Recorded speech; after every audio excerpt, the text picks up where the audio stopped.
Lamdam asida houjik Oiriba tangdu leitadabagi Phivam asi Shiv Sena MP Union Minister Amadi Maharashtra ki Chief Minister da Tamlunaba Shiv Sena Manipur ki President M Tombi ngasi Mumbai ki damak Imphal Thadokhre.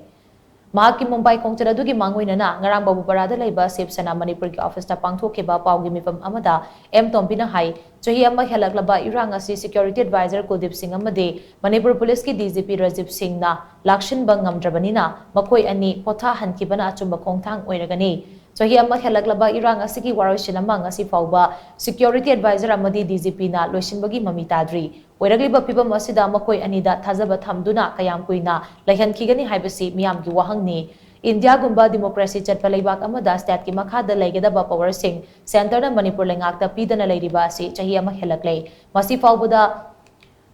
Phivam phagalakpagi makut henadum sokchilakpagi mami tari security advisor amasung DGP lauthoknaba miyamna taliba dimanasi thabak to onthokpana achumba kongthang oigani haina mangna makhata na pongdokhi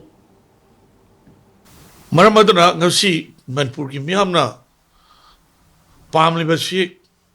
mathau inthijana taw ngamdraba matam yam pire na kaino ne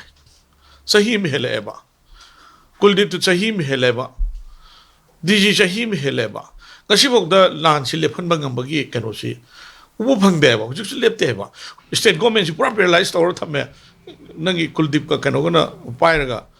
tawduk thabdu tawdre ba kapai bom phomdo bom kapai bom phomdo operation tawdre bom ta phomdo operation tawre hai ba du yuane ba plot che yam luri si adu ne ba